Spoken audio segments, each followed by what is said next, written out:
we've, I believe, become more and more familiar, more and more comfortable, I hope, that Christ was to return in 1863.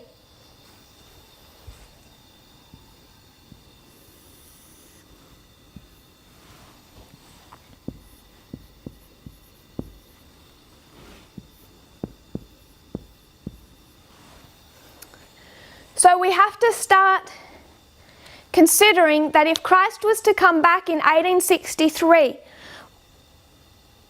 what would we have needed to see fulfilled in prophecy for that to be a viable concept?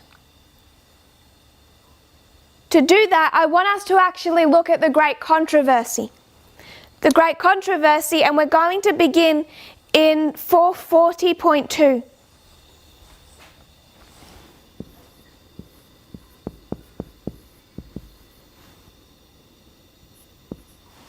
And we're going to continue reading through the Great Controversy paragraph by paragraph down to 442.2.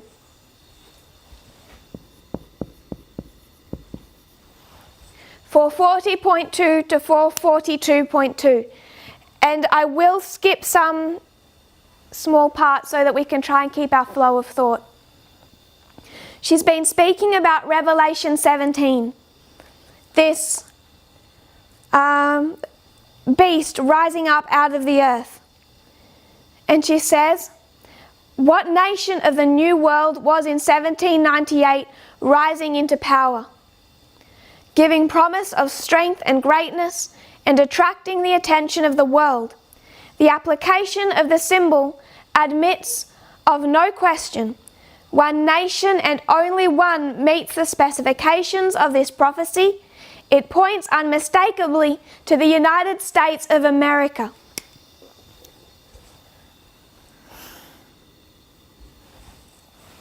So you have here,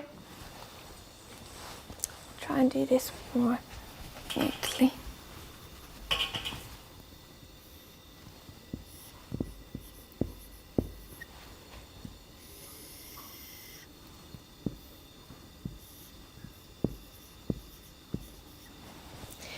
You have here the USA rising to power. She's discussing that beast that rises up out of the earth. Next paragraph. And he had two horns like a lamb.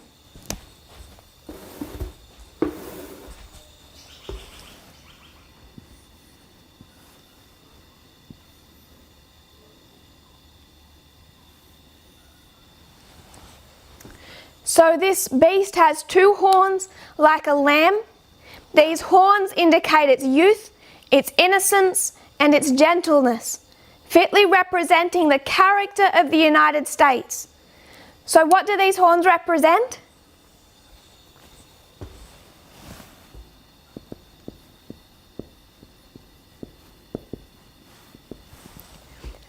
Represents the character of the United States. She goes on to speak about how they fled the religious oppression of the Dark Ages. They founded a nation based on the Constitution, the Declaration of Independence, which sets forth the great truth that all men are created equal. So she explains the Constitution and the Declaration of Independence. Freedom of religious faith was also granted. Republicanism and Protestantism became the fundamental principles of this nation. These principles are the secret of its power and prosperity. So there are two fundamental principles, republicanism and Protestantism. Next paragraph. But the beast with lamb-like horns spake as a dragon, and he exerciseth all the power of the first beast before him, and causeth the earth and them which dwell therein to worship the first beast, whose deadly wound was healed, saying to them that dwell on the earth that they should make an image to the beast, which had the wound by a sword and did live. Quoting Revelation 13:11-14. The lamb-like horns and dragon voice of the symbol point to a striking contradiction between the professions and the practice of the nation thus represented. So this nation has two things.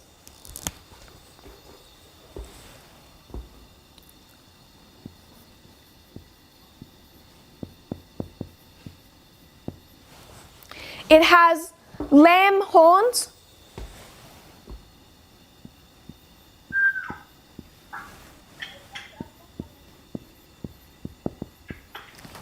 It has lamb horns and a dragon voice.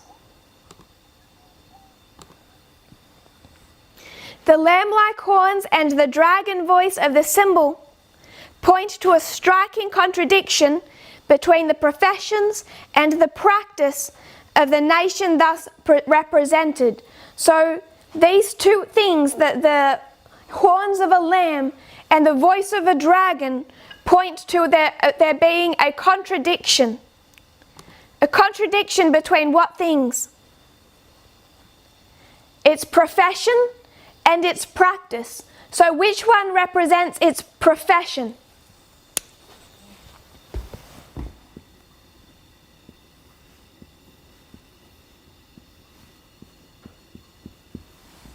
It's a megaphone, if anyone can define it. Which one is its profession?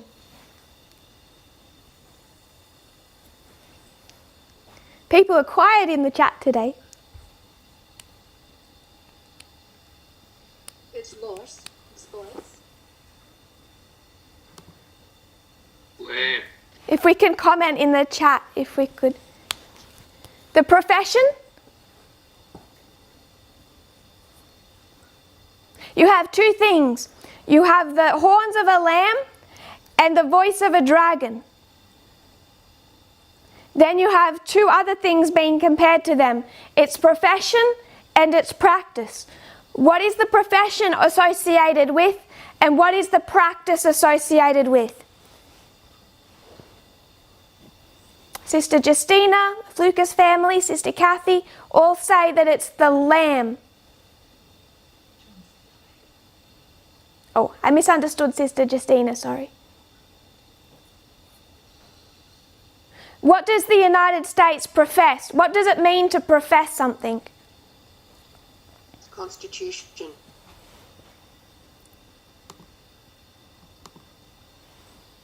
Through the Constitution?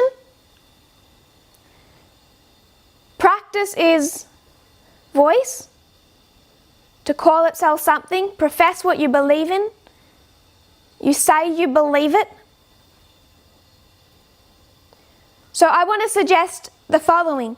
The United States, she discusses the lamb-like horns and she links them to the United States Constitution and the Declaration of Independence. Those are the two particularly highlighted things that make this beast like a lamb.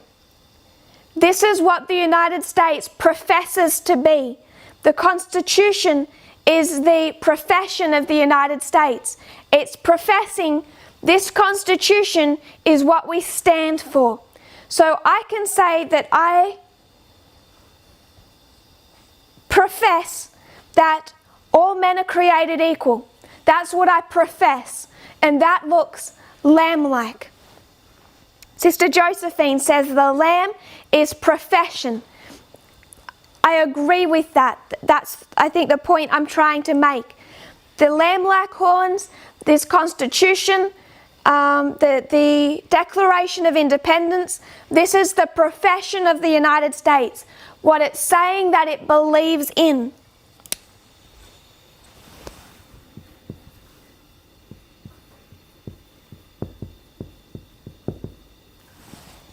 If we were to go back some weeks to our studies about Protestantism, modern day Protestantism, and we discussed that article.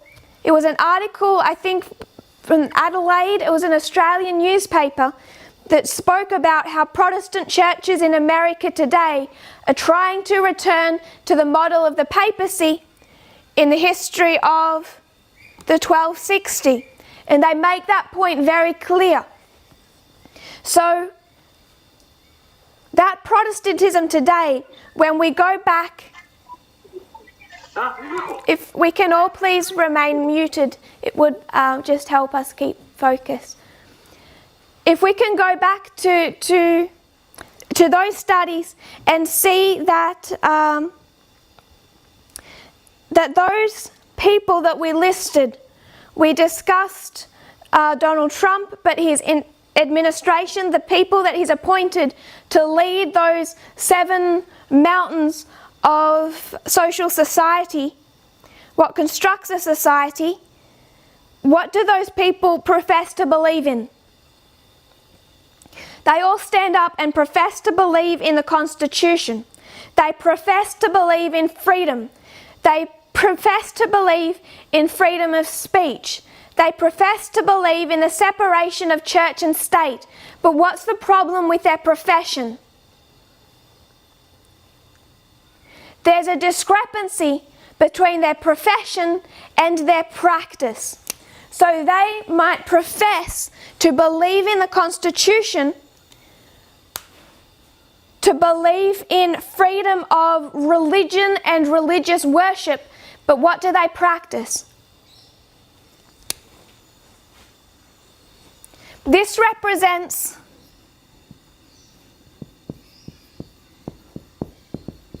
their practice. So as we have discussed, that 7 mountain mandate, that they believe that Protestants, evangelical conservative Protestantism, is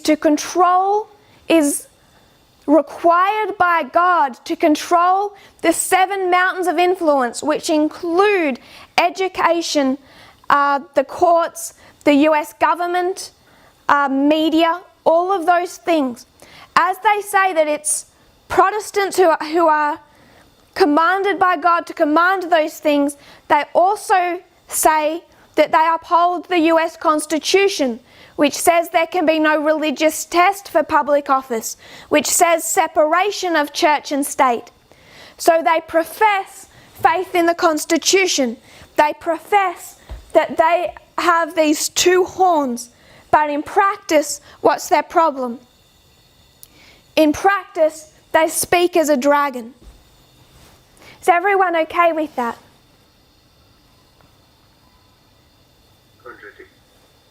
We're okay with that? Good. Thank you, Brother Molly. So if we're all comfortable that she's speaking about horns, lamb-like horns, and dragon voice. She's saying the horns are what it professes, and the voice is what it practices. Next sentence. The speaking of the nation, so this is the dragon voice. The speaking of the nation is the action of its legislative and judicial authorities. Now, regardless how it speaks, is the United States to have legislative and judicial authorities? Yes. Question. How many branches in the US government? 3. 3 branches in the US government. Can the camera see down here? Yes.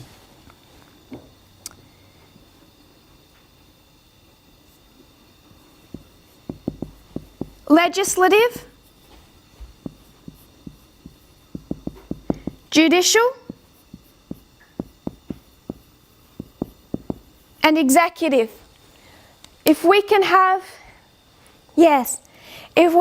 a quick review of what composes these branches.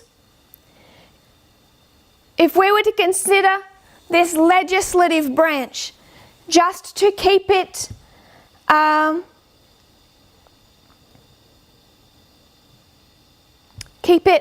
broad, it composes essentially Congress, which Congress is a combination of the Senate and the House of Representatives. So this legislative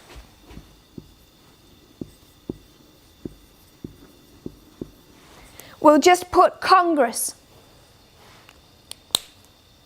And also other agencies and offices designed to support Congress.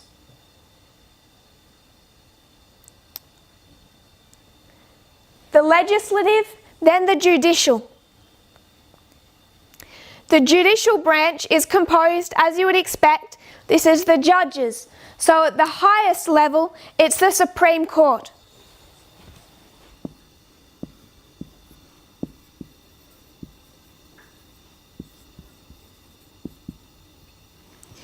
So when Ellen White says the speaking of the nation is the action of which branches of US government? Because she's pulled out two. There's three: legislative, judicial, and executive. And she says it speaks through which ones? The executive? No. It speaks through the legislative and the judicial.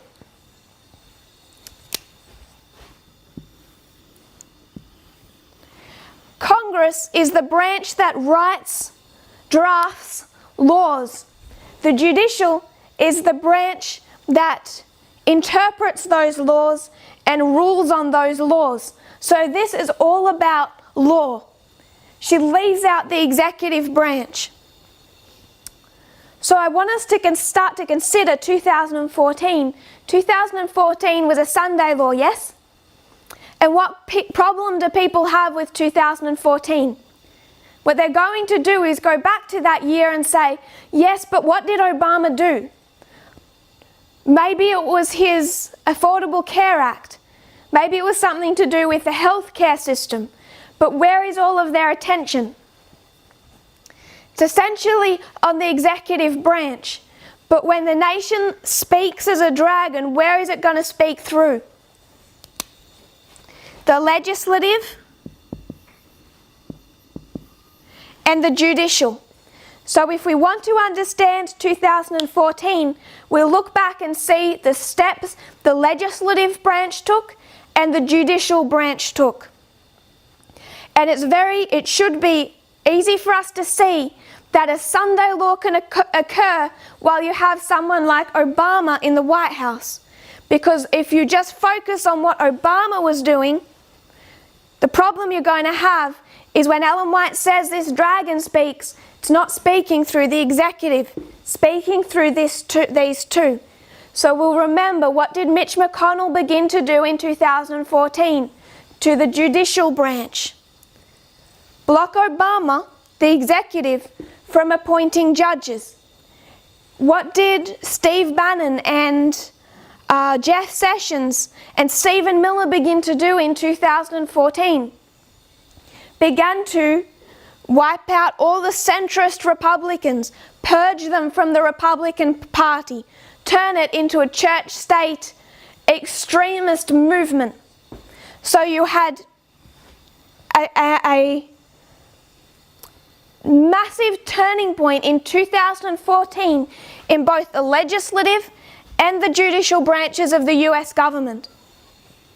And it's these two that are required at the Sunday law to speak as a dragon. All of that took place under an Obama presidency, but we shouldn't be looking to Obama to do something in 2014. Does that make sense? It happened in opposition to him, not with his approval or with his any effort of his. It was in opposition to Obama that these steps were taken in the legislative and judicial branches. And if we've discussed those steps at length. External sources are clear that the steps taken in 2014 that impacted these two branches, no matter what happens in the next 50 years, at least in the next 50 years, if not the next century, they've changed the United States to such a degree that it doesn't matter who the next president is, or the one after that, or the one after that. It would take generations to undo. Both branches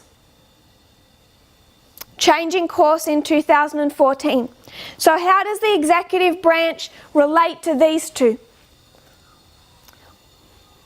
When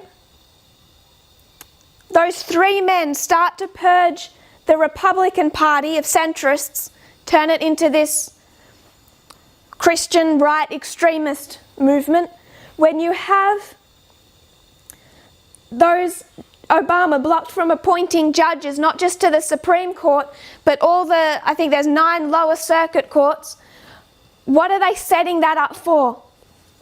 They're setting that up for a Trump presidency. Because what is Donald Trump going to do?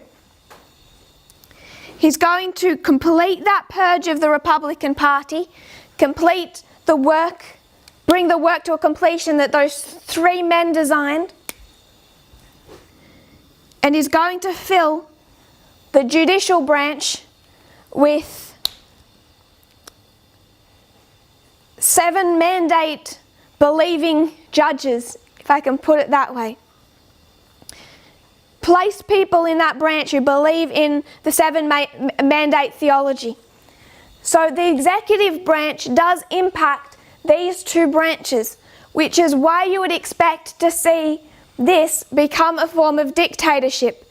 You have to have the executive branch change or transform somehow to be able to create the environment for these 2 branches to speak as a dragon at the Sunday law. So we see 2014, the turning point that 2014 was. But we also see the setup that was taking place for Daniel 11:41, if I can put it this way.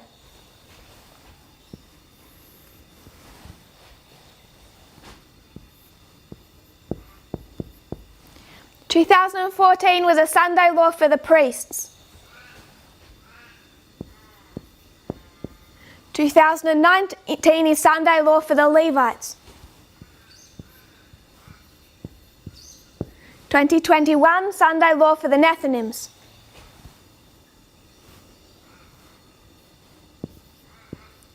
Sunday law for the 144,000.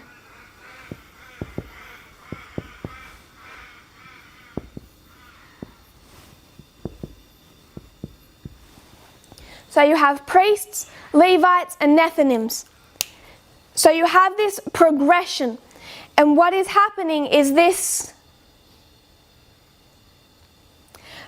What is happening is this setup, because the United States isn't just going to speak like a dragon here, if I can refer to what we said earlier, in a vacuum. It's not going to happen without some type of preparation and steps taken to lead to that point. You can't have a Sunday law on this line without the events that took place in 2014. And as we get closer and closer to the Sunday law, we should see more and more clearly these steps, how these steps are building upon one another to bring us to Daniel 11 verse 41. And we are understanding 2014. The steps that were taken there impacting the 2 branches that are, if we can please have ourselves muted. Thank you. The steps that were taken in 2014 in the legislative and judicial branch.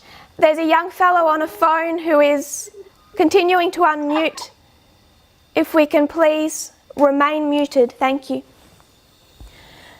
If we can refer back to 2014 and see the legislative branch and the judicial branch, and what occurred in them was a step that will take us to the Sunday law. It becomes a Sunday law for the priests, but it also refers to the progression that is necessary to bring about Daniel 11:41. But I also tried to bring back in the Trump presidency and how a change in the executive branch is necessary to bring about a change or to set up the judicial and the legislative branches where they can speak as a dragon. So I'm not suggesting that the executive branch plays no role in that process. It plays a necessary role. Mitch McConnell is blocking Obama from appointing judges to the Supreme Court in 2014 because he's waiting for 2016 and the president they're designing and setting up for. So those actions were in waiting for this president, Donald Trump, to be able to fill those judicial appointments. So he does play a role in that. But what I want us to take from this is that it's the legislative and judicial branches that speak.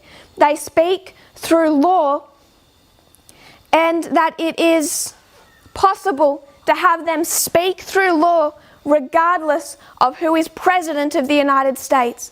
It's possible for them to act outside the control of Obama, for example.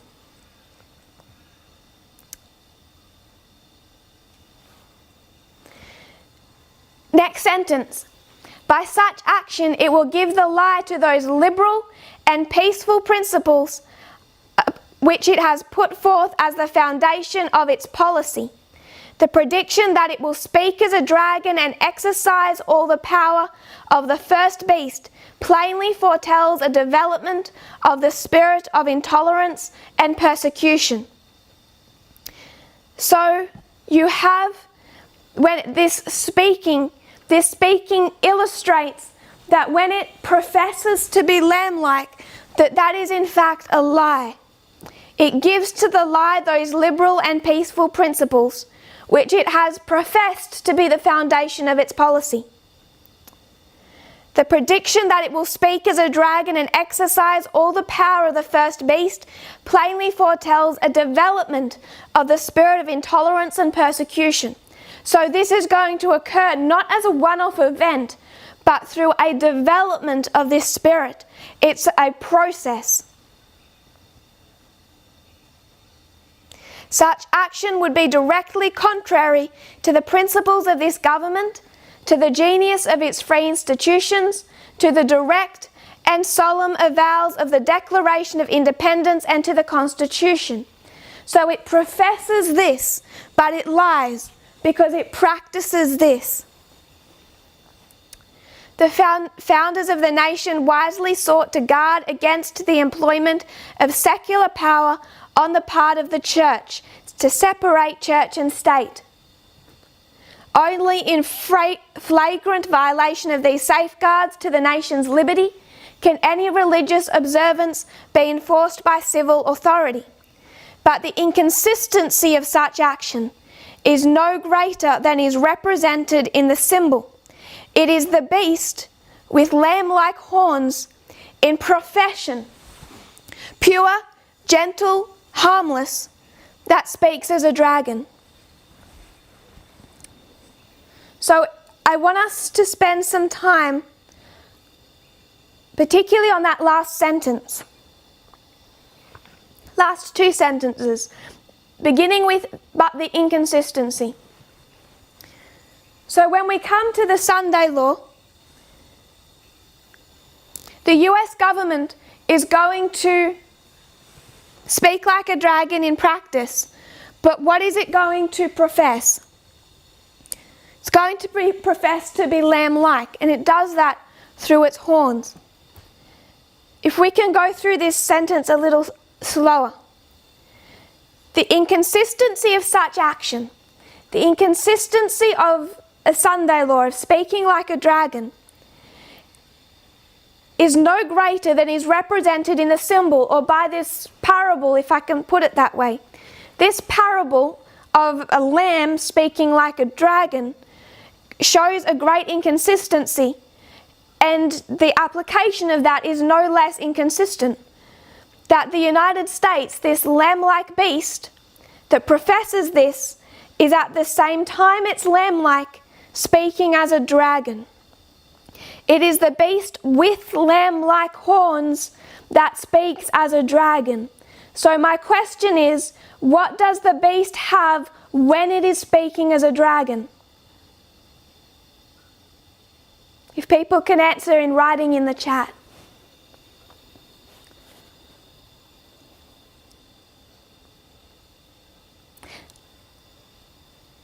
Someone has asked for the names of the 3 men that purged Congress, particularly purged the Republican Party.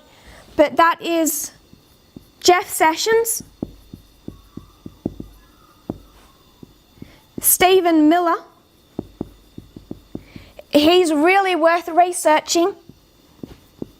And they were led by Steve Bannon. Now there's a really good documentary on Frontline. I'll send it to this sister afterwards, where Steve Bannon just tells you that. It's not a conspiracy theory when they all just tell you.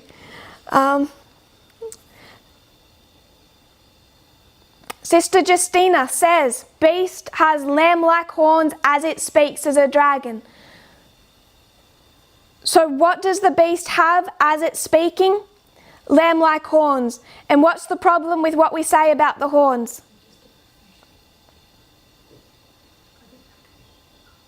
We say that they break. Where in any of this do the horns break? Do the horns ever break? No, these horns don't break, because these horns, they are the professions of the United States. Why can't we understand that before?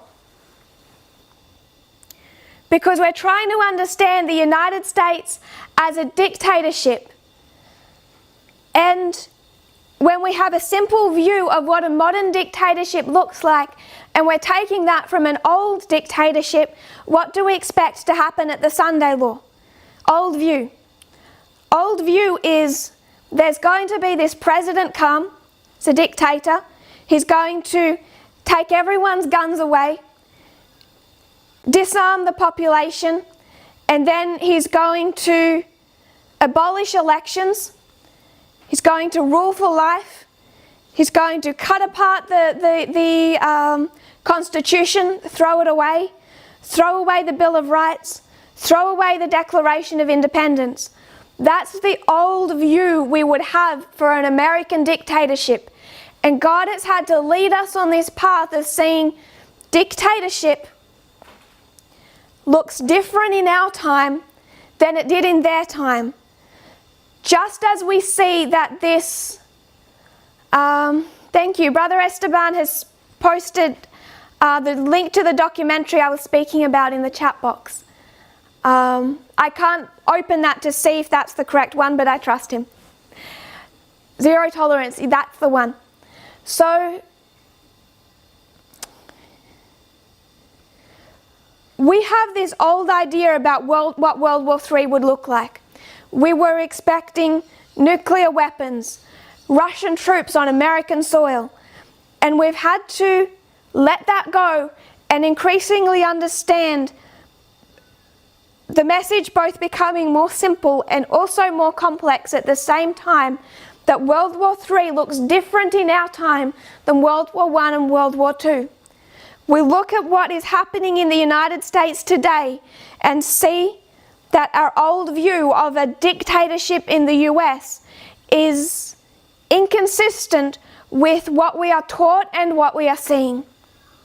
This idea that there's going to be someone rise up who's going to abolish elections, throw away the Constitution, and take everyone's guns away from them is inconsistent with the model that God has given.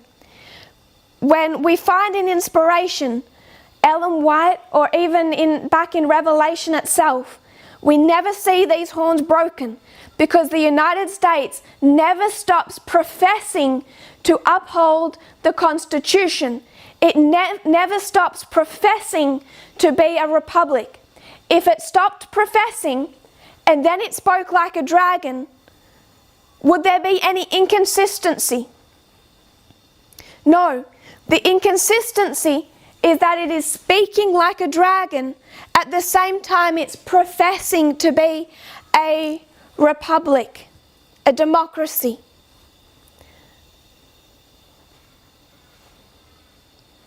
I'm not sure if people still have questions about that. Stand to the side or the horns come up bad. I'm not sure if people still have questions about that. I think it's something we're going to have to go over a number of times. To see the idea that the horns are broken, we need to see that those horns are a profession that is violated, that they don't keep to that profession. But as we refine our understanding, they never stop professing. So those horns as a symbol are never actually broken. It's just that this beast starts showing greater and greater inconsistency between what it professes and what it practices through the legislative and judicial branches. So as I said at the beginning, I'm not trying to attack what we've taught in the past. What we have taught in the past was a necessary step to bring us to a greater understanding of what these horns represent and how they, in a large degree, cease to be practiced by the United States. They show greater and greater inconsistency.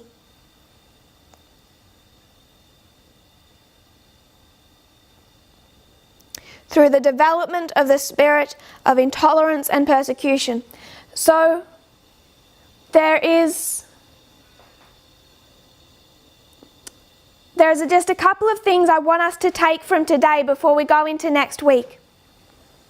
We first began by discussing how our message opens up, and I wanted to do that to prepare us that what we are doing is not looking at the past with this critical eye saying people made mistakes. What we do is look in the past and see, wow, God led us wisely and He led us gently. And then we take another step and we advance in our understanding. As we have done with King of the North, King of the South, as we have done, continue to do with Islam, as we continue to do with our understanding of the United States and this lamb-like beast. Then I wanted to remind us of where we get the three groups called priests, Levites, and Nethinims. We got that from the book of Ezra that related to this issue here, that this calling out of Babylon. But we have taught it over the last month through the structure of the end of ancient Israel, the calling out of Roman paganism, their concepts of the apis bull. From there we went into discussing Millerite history, and what we wanted to understand is what had to happen in this time period for Christ to come back in 1863 and the prophecies pertaining to the United States to be fulfilled. So we've gone back to the lamb-like beast and seeing what this lamb-like beast was to do before the second advent. What it was to do was to show its inconsistency in that while it's lamb-like, it speaks as a dragon. We discussed how it speaks through the legislative and judicial branches. While Ellen White doesn't mention the executive, we understand the role that the executive plays on these two branches. We began to discuss how these lamb-like horns are not described as breaking, because we need to understand a United States that still professes to uphold the Constitution. Donald Trump would say, to kind of put it in his words, no person ever living has ever honoured the Constitution the way he honours it. He likes that type of language. But he'll claim to uphold it. The Republican Party will claim to uphold it. Evangelical leaders will claim to uphold it. But it's hypocrisy. It's a hypocritical beast. They profess it. They do not practice it. And because they profess it, a great deal of people, including many Adventists, are about to be deceived. The only way that you are deceived is if you are tricked, essentially. And if the president stands up and says, I no longer profess this, there is no deception. This creates the danger. And we have to understand these things, because as we open up a further investigation of Millerite history, somewhere in here, the United States has to have spoken like a dragon.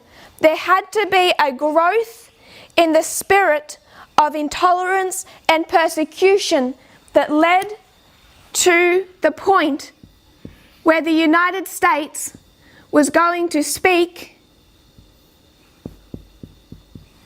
as a dragon.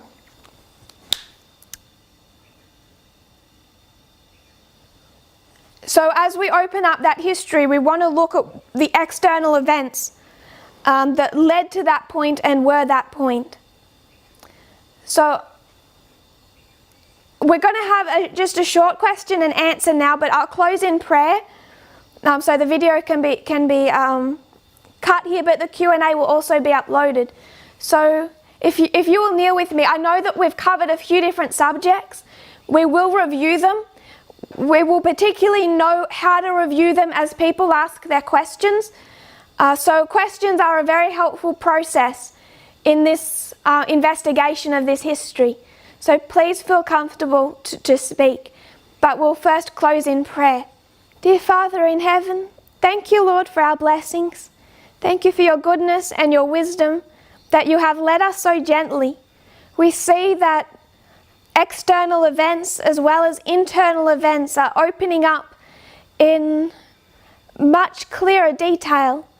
But we also see how you have and continue to lead us gently, only feeding us from first from milk and then from soft foods into more solid, only what we can digest at a particular point in time. Lord, may it not shake our faith, but may we see how you, through your wisdom, have dealt with your people, not just in this history, in this reform line, but the consistency of how you have done this over 6,000 years. May we be willing to advance and not wish to tie ourselves down to the light that we currently have. I pray you grant us wisdom in these things and continue to lead and guide us. In Jesus' name I pray. Amen.